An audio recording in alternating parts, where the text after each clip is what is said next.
the kindergarten where our daughter was caught on fire. My husband, Chris, rushed in without hesitation, but came out holding a stranger's little girl, Tina's dad.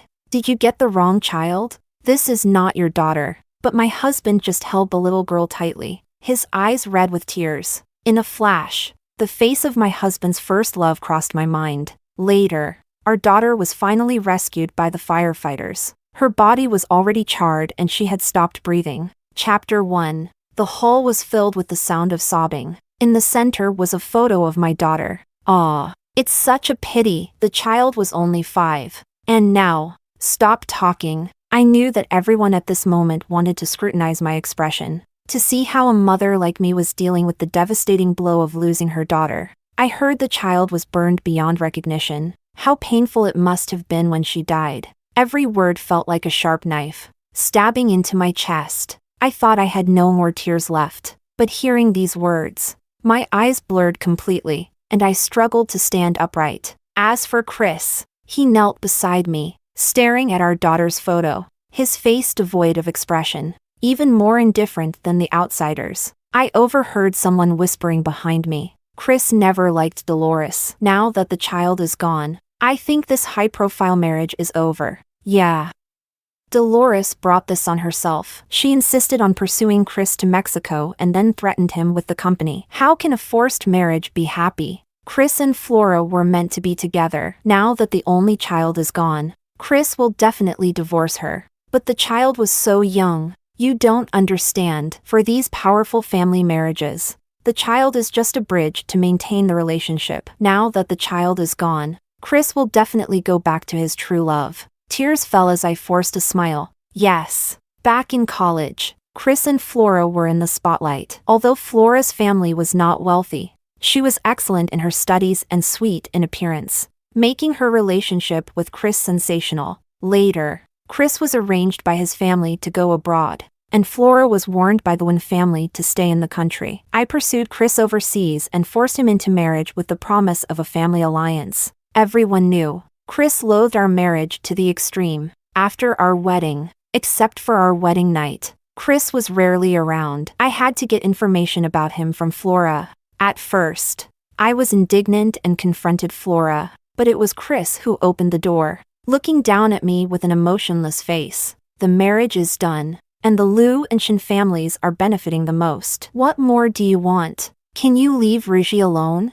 After that, I never went back. In this unbalanced and dysfunctional family, our daughter became an insecure child. She was young, but she could instantly sense who genuinely loved her. Despite her longing for fatherly love, she never dared to approach Chris, always watching him with cautious and fearful eyes. But Flora's daughter easily received the fatherly affection from Chris. Chris's love for Flora became clear to me when I saw him rush out of the fire carrying her daughter. After so many years, Chris hadn't changed at all. He loved Flora from the beginning to the end, even if it meant losing his own flesh and blood. I suddenly felt exhausted, unable to utter a single word of reproach. It was as if a small knife repeatedly cut open my heart, the pain spreading through my nerves to my entire body. My fingers trembling, my eyes filled with tears, looking at my daughter's photo. Her small, soft image seemed to reappear before my eyes. My breath caught.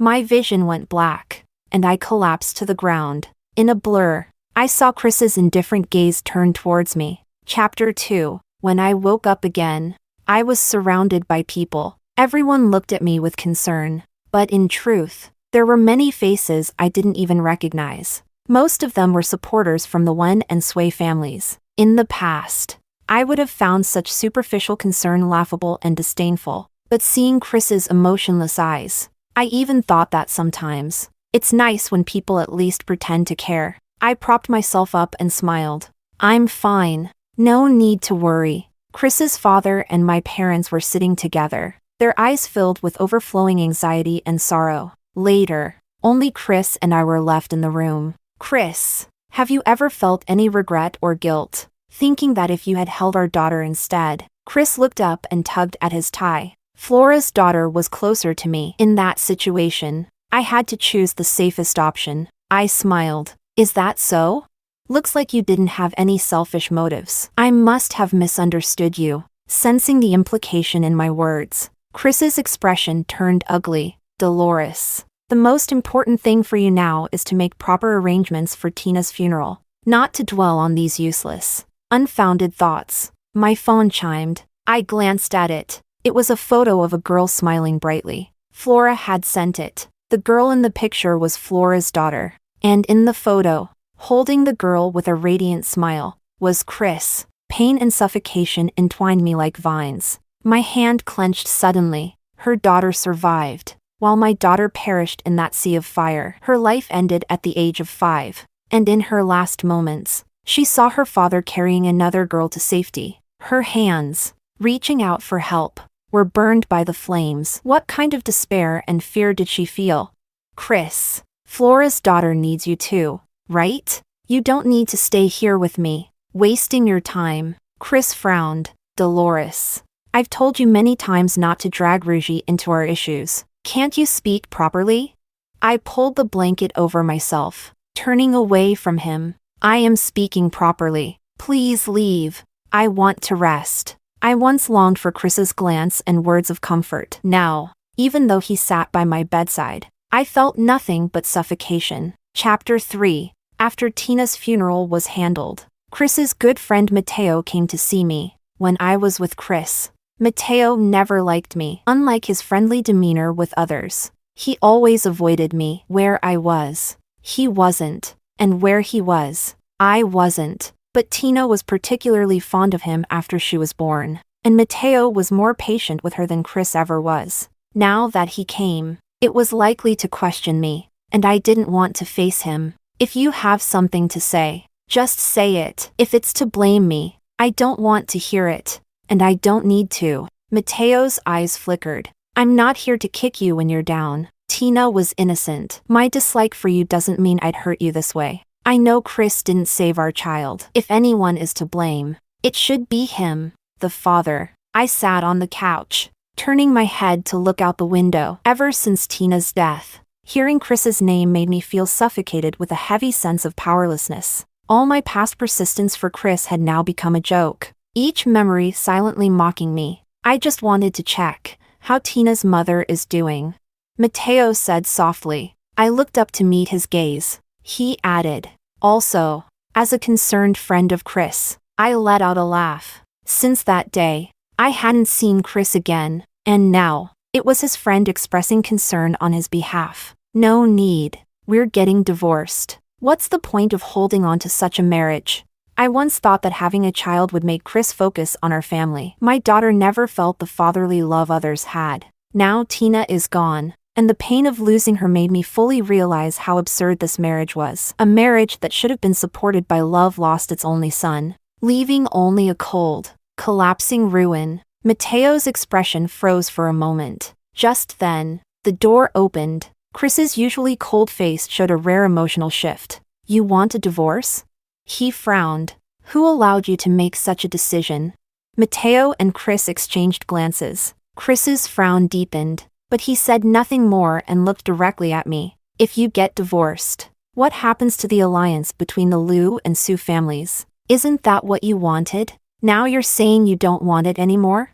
Interests?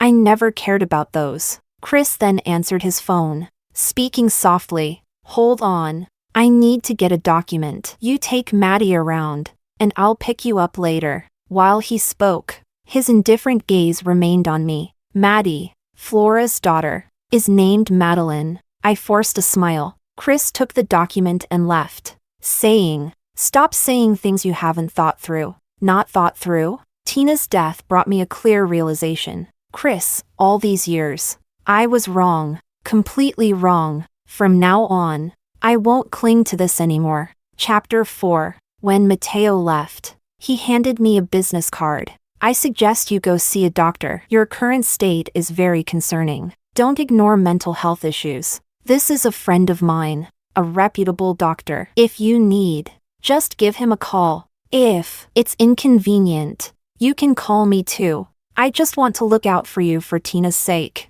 Don't overthink it. I nodded and accepted the card. I majored in biology and minored in psychology in college, so how could I not recognize my own issues? I understand. Thank you. I couldn't save myself. Even attempting to save myself was excruciatingly painful. Since being with Chris, my depression and anxiety had worsened. A woman who places all her focus on her family derives most of her joy and pain from it too. The joy my daughter brought balanced me, allowing me to ignore the feelings of neglect and criticism. She often jumped into my arms, pleading cutely, "Mommy, I don't want to go to school," or she would hug me with her little arms, smiling, "Mommy, I missed you so much." But now that my daughter is gone, all I have left is a heart covered in dust, devoid of any hope. Chapter 5. After that, my best friend often stayed by my side. "Oh, come on. Stop looking at your phone and chat with me, will you?" My best friend Alina hugged my arm and snatched my phone, hiding it behind her. I smiled softly. I just wanted to look at Tina's photos. Alina's smile froze for a moment. She lowered her eyes and then hugged me tightly. "Dolly, Tina wouldn't want to see you like this. Life will get better. Don't make her sad." After seeing Alina off, I picked up my phone again. I knew there was probably some news I shouldn't see. It would likely be about the so-called scandals of the wealthy, exposing the death of an heiress, accompanied by comments from netizens piling on. As I scrolled through my daughter's photos, a headline from an entertainment news alert caught my eye. Hashtag heiress's death, when heir reunites with first love hashtag. Hashtag heiress's death, when heir finds new love hashtag. The accompanying picture showed two figures walking side by side, very close. Flora's hand was clutching Chris's sleeve, her head tilted up, looking at him. I had expected that Chris would go back to Flora after our child was gone, but I didn't expect it to be so soon. While the media was extensively reporting my daughter's death, he could still reunite and fall in love with someone else. The bracelet on Flora's wrist gleamed warmly in the sunlight. I had seen it in Chris's study before. It was in a blue velvet gift box, prominently displayed on the desk. I had picked it up with a smile, only to be scolded by Chris. "Who said you could touch my things? Dolores, how many times do I have to tell you why I married you? Don't you have anything else to do?" I closed the box and left the study without a word. So it was for Flora. I remembered when I first fell for Chris in college. I always liked to show my sincerity with money, almost obsessively pursuing Chris, high profile and flamboyant, always following him around. Back then, no one knew I was the heiress of the Sway family. Everyone just saw me as another wealthy suitor of Chris. I often tugged on his sleeve. "Chris, do you have plans for lunch? Let's eat together. My treat. Do your friends want to join?"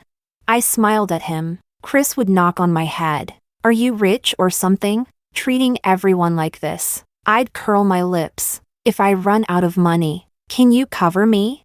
At that time, I thought Chris genuinely liked me, so I let my feelings grow wildly. Disregarding any rumors about Flora, I arrogantly didn't see any girl around him as a threat. Later, Chris's attitude toward me became more impatient and cold. "Dolores, you should spend more time on yourself. After all, you'll have to take over your family's company someday, right?" When a reporter exposed my identity, it caused quite a stir at school. I never thought Chris would use it as an excuse to avoid me. I smiled stiffly. "Take over what? Are you angry? I should have told you." But I was afraid it would create a distance between us. He coldly interrupted. "I don't care about that. What I mean is, don't follow me around anymore." As I was about to follow him, Flora linked her arm through his. Flora naturally clung to Chris. With her academic excellence, looks, and gentle demeanor, they truly matched. "See, I told you. Flora is the one. Dolores is too strong-willed for Chris." "Yeah, Flora and Chris have known each other for a long time, right? They're a great match. Dolores is too high and mighty. She's not suitable for someone like Chris from an ordinary background." I really thought it was my family that made Chris feel pressured. I explained myself endlessly, tried to please him in countless ways, but he remained cold towards me, until just before graduation. I met Chris at an auction within our social circle and realized he was actually quite wealthy. I never gave up on pursuing him. When I heard he and Flora would be separated, with him going to Mexico to study, I naturally pursued him relentlessly. I believed my sincerity could win his heart, or at least, Time would make him love me. In the end, I forced him into marriage with the lure of family benefits. Now, I should understand. Some things don't have a result just because you persist. My daughter's death woke me up. I picked up the phone and dialed. Lawyer White. Please draft a divorce agreement. Chapter 6. I moved out of the Wynn family home, taking all of my daughter's belongings with me. Just as I was about to leave, I ran into Chris. He was holding some documents and angrily grabbed my hand, slamming the door shut. Chris loosened his tie forcefully, looking down at me with a commanding gaze. He threw the documents on the table. What is this? Divorce? I held my suitcase and looked up at him, expressionless, with a slight smile. Yes, let's divorce. Chris, all these years, I've wronged you, keeping you tied to me because of what happened back then, but I have been punished too. I have lost my daughter. Chris's jaw tightened. He spoke in a cold tone. Is this another one of your tricks? Dolores? Are you trying to make me change my mind by retreating? Mentioning the past. Chris clenched his fist. Do you think an apology can erase what happened back then?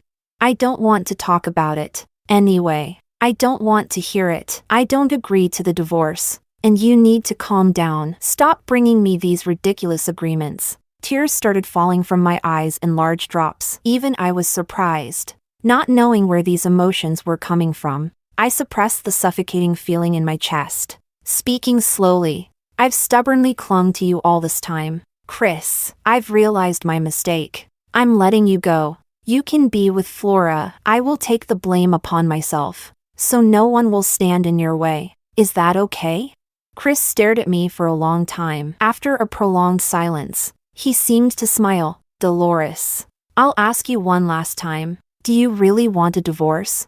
I nodded without hesitation. Fine, divorce it is. I gave you a chance, Dolores. If you ever come back to me, I'll only look down on you. With sharp strokes, he signed the divorce papers and walked away. Chapter 7. Flora came to see me. She brought her daughter and carried a fruit basket. Dolores. Long time no see. Indeed, it had been a long time since I went to Mexico with Chris. I hadn't seen Flora. Back then, when I heard people say that Chris liked Flora, I had gone to confront her. Flora, are you dating Chris? Flora smiled at me. I'm not comfortable answering that. Sorry, I smiled. Then I'll assume there's nothing between you two. Flora's expression stiffened. She forced a smile. Miss Sue can think that way, but others might not. Besides, you've been pursuing aging for so long. If there was a chance for you two, wouldn't it have happened by now? If he really liked you, why would he let the rumors about us persist? I pretended not to catch Flora's insinuation. It doesn't matter. As long as you're not together, I still have a chance. Looking back, I remembered my arrogance and confidence back then. Now, it felt like a joke. Flora seemed to have shed her previously thin and frail appearance. Now, she looked radiant and well-nourished, like a well-tended indoor flower. All these years, even after marrying me, Chris hadn't stopped caring for her. I had been thoroughly wrong. Dolores, I mean no harm. I came to advise you. I looked at her daughter's innocent face and felt a sharp pain. If my Tina were alive, she would be just as sweet and lovely. Just say what you want to say. Flora. Flora tucked her hair behind her ear. I know losing your child is painful, but Chris is suffering too. You kept him by your side for so many years. It's time to let him go. She stroked her daughter's head, almost as if provoking me. Don't you get it? The one who survived is my daughter, who has no blood relation to him. Flora's words stabbed my heart like a knife. Let us be, Dolores. He never loved you, and now you've lost your only bargaining chip. Why humiliate yourself? I coldly replied. My child was never a bargaining chip. If you keep mentioning my daughter, I won't mind throwing you out. Flora's face changed color. Also, if you and Chris are so in love, why did you come here to ask me to leave? Flora clenched her fists, her face paling. But I won't delve into that. Chris and I will divorce soon. The papers are signed. You don't need to come to see me again. A smile finally appeared on her face. Watching Flora's departing figure, I let out a heavy sigh. I used to look down on her, But now, I felt like a clown in front of her. After all these years of fighting for Chris's love, I had to lose my daughter to realize how foolish it was to hold on to an impossible love. Chapter 8. After signing the divorce agreement with Chris, I immediately went abroad. I decided to settle down overseas. Coming with me was Mateo. I leaned against the railing, smoking heavily. The swirling smoke and the pain of coughing helped me forget my anguish. Why do you insist on following me? If you hate me, just say it directly. I don't have the strength to deal with you. Just leave me alone. Mateo looked at me quietly. He didn't speak for a long time. Finally, he seemed to murmur, "You know you're not okay, right? Why don't you see a doctor? Why did you leave your uncle and aunt and come here alone? What are you trying to do?" I smiled slightly. "What? Are you afraid I'll commit suicide?" Mateo's eyes filled with complex emotions, as if my words had touched a nerve. "Isn't that the case? Dolores, are you going to cling to this for the rest of your life? Is not having Chris's love going to destroy you? Have you forgotten how confident and spirited you used to be? Are you going to spend your whole life stuck on the love of one man, on a family that's long been broken? Family, but in that family, where is my daughter? If I don't hold on, who else will remember my daughter?" I looked down and tiredly smoked. "Mateo, do you like me?" He stiffened, his jaw tight. Before he could answer, I continued, "When did you start liking me? In college? Or after the marriage? Do you think that now that I've been abandoned, laughed at by everyone in the circle, and lost my child, you can easily be the savior and be with me? That thought just makes me feel sick." These harsh words would certainly make the proud and vain Mateo leave. However, instead of hearing footsteps, I heard Mateo's clear, resigned voice. "I do like you, but I didn't know you were unhappy in your marriage. It was Tina. She said she hoped I could be her dad. That she rarely saw Chris at home but saw him picking up other kids at the kindergarten. Chris seldom came home, and your smile became less frequent." I was stunned. Tina, my daughter was so young. I never thought she would connect my happiness with Chris. I always told her, "Tina misses Daddy? Daddy will be back in a few days. Daddy is just on a business trip." How could he not like Tina? "Daddy will take us to the amusement park, and we'll invite Tina's friends, okay?"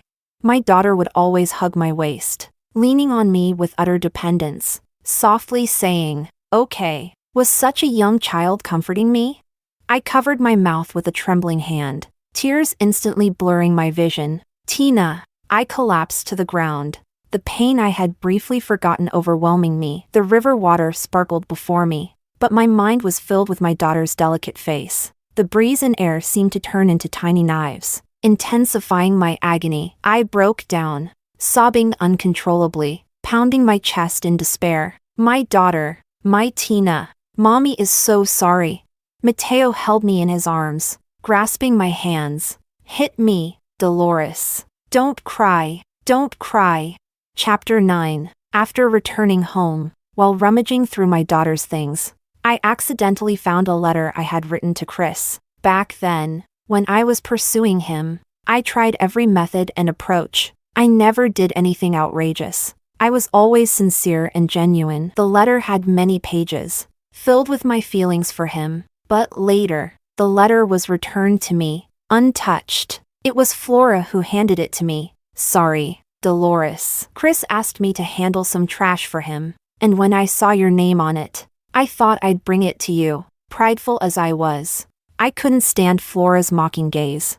I grabbed the envelope and threw it into the trash can. "No need. If he doesn't like it, just throw it away." After she left, I cried for a long time alone, then sobbingly retrieved it from the trash can. I kept it until now, never opening it again. Reflecting on my past foolishness is a way to wake up, I suppose. I opened the envelope and read it all the way to the end, where I had written my closing line. "So, Chris, can I stay by your side?" I scoffed and was about to throw it away when I noticed familiar handwriting on the back of the last page. It was Chris's handwriting. It read, "Dolores, I will never like you. Don't hurt yourself. There's no need to waste your time on me." If I had seen that back then, would I have hesitated for a moment? Would it have prevented my current fate?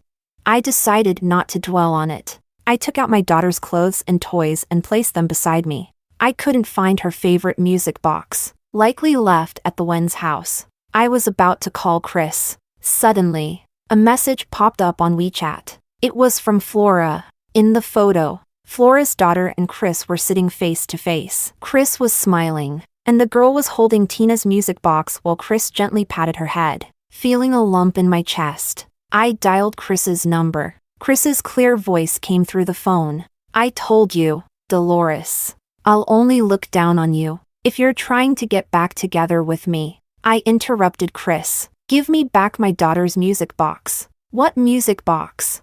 The music box Flora's daughter is holding. Chris paused. It's just a music box. You took so many of Tina's things. This child likes it, so I let her play with it.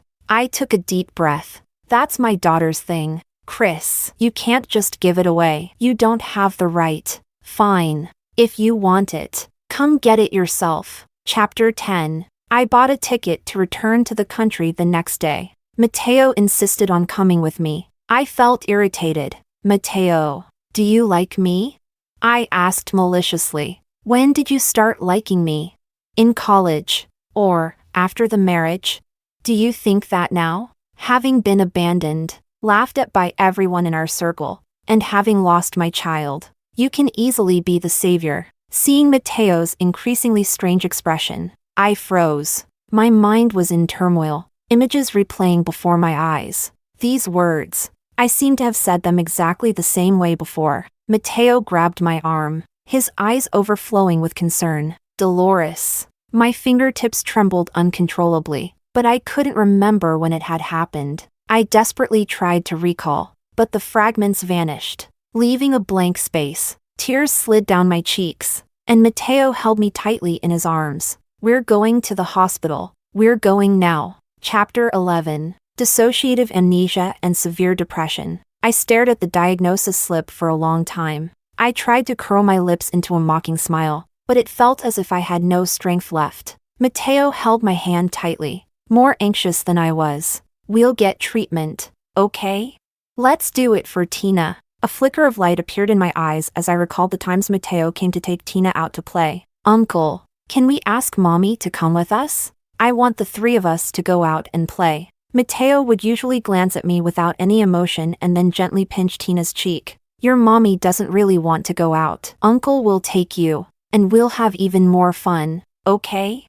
Back then, I never delved into Mateo's gaze. Now that I think about it, it seemed the same as before. His eyes always carried a hint of probing, nervousness, and gentleness. I nodded. Okay. Chapter 12. Dissociative amnesia was worse than I thought. That day, it was raining. Mateo and I were out for a walk. The light drizzle turned into a downpour, and we took shelter under a pavilion. In a daze, I suddenly remembered something and grabbed Mateo's hand. It's all your fault. You insisted on taking me out, and I forgot to pick up Tina. Mateo's expression froze, his eyes trembling for a moment. Dolores, where are you going to pick up Tina? I frowned and shook him off. What do you mean where? I brought Tina to Germany to play, and left her with the Smiths. Don't you remember? Mateo tightly gripped my hand, his face contorted with pain. Dolores, you're sick. Tina is gone. What are you talking about? Mateo, you're the one who's sick. A car sped by. A black-haired girl came into my view. Her eyes darted around in panic. She held a beautiful doll in her arms, standing in the middle of the road. Paralyzed with fear, the car drew closer and closer. The girl's face overlapped with the image of Tina in my mind. My heart tightened, and I rushed toward the girl. Tina! The car brushed past my arm, leaving a bloody wound on my elbow. The girl screamed and cried, and I finally saw her face clearly. She had an Asian face, but she wasn't Tina. The girl was quickly taken away by her parents. Mateo knelt beside me, his suit soaked through, his hair dripping wet. He held me tightly in his arms. His voice seemed to break. Dolly, Dolly. Leaning against Mateo, I felt exhausted, placing my hand on his arm. I remember now. Tina is gone. Chapter 13. When I woke up again, I was lying in a hospital bed. I frowned and rubbed my forehead. I felt sore all over. The room was empty, but I could hear arguing outside the door. I threw back the covers, stood up, and walked closer. A familiar voice reached me. Mateo. What do you mean? Do I need your permission to see Dolores? You're divorced now. You have no relationship with her anymore. I'm still her ex-husband, someone who lived with her for many years. The man's voice was low and angry. Step aside. I don't want to argue about your relationship. I just need to know why she's in the hospital and how she's doing. Chris, you're marrying Flora, right? Do you think she wants to see you now? My affairs with anyone are none of your business. Mateo, if you insist on blocking me, I need to ask, how long have you been coveting Dolores? There was a loud bang. Someone probably got hit. I gently pushed the door open and saw the two men grappling with each other. They both froze, turning to look at me simultaneously, then awkwardly let go of each other and straightened their clothes. I noticed a bruise on Mateo's lip and reached for his sleeve. Frowning, did you get hit? Mateo pressed his lips together and nodded. The man opposite, called Chris, was staring at me intently. I looked at him curiously and then asked Mateo, "Who's this?" Chris froze completely, his emotions suddenly surging. He grabbed my hand, almost laughing angrily. Dolores, are you playing a game with Mateo to mess with me? I yanked my hand away, pressing my lips together without speaking, just feeling annoyed. Chris glared at me, his anger almost palpable. Say something. Mateo stepped in front of me protectively, speaking calmly. Do you know why she's in the hospital? Chris stiffened abruptly. Dissociative amnesia. She forgets traumatic events. Chris. She's forgotten you but remembers me. Chris's pupils constricted, and he looked at me, his eyes fixed. How could she forget me? I interrupted their conversation. Mateo, accompany me inside. My back hurts a bit, probably from yesterday's impact. Mateo nodded. Chris grabbed my arm. Dolores, I'm not marrying Flora, and I didn't throw away the things you left at home. I can help you with your treatment. Anyway, I have less work recently. I kept our daughter's music box, waiting for you to come back. Without looking back, I entered the room. Sorry, I don't remember you now. Let's talk about this when I do. I knew the man behind me hadn't left. I felt his gaze on me like a thorn in my back, long and unrelenting. Chapter 14. I still remember. I looked up at Mateo. Those words I said to Chris were just a pretense. I didn't want to get entangled with him anymore. Mateo gently ruffled my hair. I know. I was stunned for a moment, then recalled Chris's expression earlier. After knowing about my illness, he seemed quite anxious. When we first got married, I would look forward to him coming home every day. But he was always spending time with Flora. I often pretended to be sick to trick him into coming back. All I got was, Dolores, just hold on. If you die at home, I'll just have someone carry your body out. Later, even if I was really sick, I wouldn't get a single concerned look from him. Only Tina would grasp my hand with her little fingers, pressing her soft cheek against mine, gently calling me mommy. Tears streamed down as I thought of Tina. All I felt was endless heartache and pain. What mother can live peacefully in the world after losing her daughter? I can't, and I don't know how to. Chapter 15. My amnesia and depression have somewhat improved, but I often dream about the day my daughter left. She cried for help in the fire, desperately calling for her father, only to watch her body burn and melt in the flames while her father carried someone else's daughter to safety. Tina used to love watching cartoons. The educational stories in them always made her ask many questions. She once asked me, Mommy, if I get sick, will you protect me? Our Tina won't get sick, but if you do, Mommy will definitely protect and take care of you. What about Daddy? Daddy will surely protect you too, no matter when. In the end, the scenes in my dreams would change, transforming into Tina laughing and jumping into my arms. But as soon as I reached out, she would suddenly disappear. I would wake up with a start, gasping for breath, tears streaming down my face. Tina, will you blame Mommy? It's Mommy's fault. I'm sorry, my dear. Chapter 16. Flora called me over a dozen times. I finally picked up. What's the matter? She sounded frantic and accusatory. Chris was in a car accident. I gripped the phone tightly. So what? What does that have to do with me? Do you want me to go see him? Flora took a deep breath. Dolores, I know you resent him for not being able to save your daughter, but now he's on the verge of death. If you have any conscience left, you should come back and see him. I didn't hit him, even if I did. I wouldn't have that kind of conscience. But he went racing because he found out about your illness. He deliberately crashed into the mountainside, and he might not survive.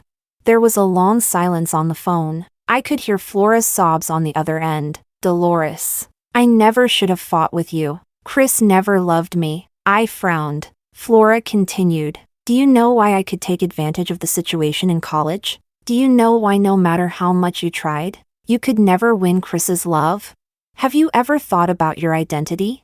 Dolores, your mother once held the position of the company president. Did you know that? And the person who competed for the same position and died the same year was Chris's mother, Deborah. I tightened my grip on the phone. What do you mean?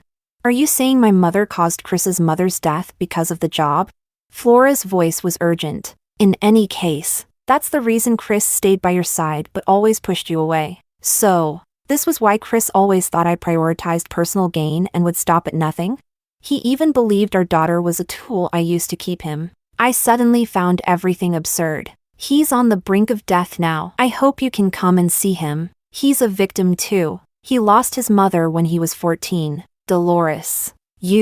I abruptly interrupted. Flora, I never stopped Chris from revealing those secrets. Besides, I don't believe my mother would do something like that. Between Chris and me, it ended when my daughter left. If he ever loved me, then all of this was his own choice. No one forced him. Chapter 17. Later, Mateo brought me the music box. He also brought a letter from Chris. In the letter, he seemed like a different person. It was long, very long, as if he was afraid he would never have another chance to speak. I'm sorry, Dolores. The day of my car accident, Dad cried. He said I kept mentioning your name. After hesitating for a long time, he finally told me the truth about my mother's death. They were arguing. My mother wasn't paying attention, and she crashed the car, dying in the accident. I'm sorry, Dolly. I'm sorry. I could never come to terms with my mother's death, and I projected all those complicated emotions onto you. I love you. From the moment you approached me, from that moment on, my eyes were always on you, but I could never accept that I had fallen in love with you. So I kept tormenting you and myself. The day Tina left. I know this sounds like an excuse. I didn't see our daughter then. Flora's daughter was closer, and I saved her child. The reason I was always close to Flora was because my mother was once helped by her parents. Dolores, when I saw you sick and forgetting about me, an unprecedented fear and panic surrounded me. I couldn't accept you forgetting me. I'm sorry. I know that saying more is futile. This car accident is my way of atoning. I've lost my legs and will never be able to stand again. Would you turn back once more out of pity for me? I folded the letter and placed it in Mateo's hand. Throw the letter away. No need to reply. Between Chris and me, maybe there was love. But now, I don't want to dwell on those feelings anymore. My obsession is long in the past. Chris's remorse and atonement have nothing to do with me anymore. I just want to live well. For my Tina. To live well. Chapter 18. I saw Chris again 3 years later. By then, my dissociative amnesia and depression had mostly healed. I was walking with Mateo in Cologne Square. Mateo was pushing a wheelchair. When our eyes met, Chris froze, staring at me without blinking. I held onto Mateo's arm, looking down at Chris without any emotion. Chris's hands were on his knees, gripping them tightly, his gaze a mix of evasion and insecurity. Yet he still spoke. Long time no see. I nodded. Long time no see. How have you been? Pretty well. Chris's eyes flickered, filled with guilt and regret. Back then, that letter. Let's not talk about the past. Between us, it ended a long time ago. Tears fell from Chris's eyes, and I looked away without any emotion. Pigeons surrounded the fountain nearby. In that instant, white doves took flight, toward the bright blue sky, toward the sunset. Their fluttering tails reminded me of what my daughter once said. "Mommy, I want to be like a white dove too, flying high and far. So amazing. Mommy, you be the dove, Mommy. Let's fly far away together." Tina, Mommy is listening to you, flying toward freedom, toward the distance, higher and farther. In a certain moment, in an instant, at every choice I make, Tina seems to be by my side, always, in another way, by my side.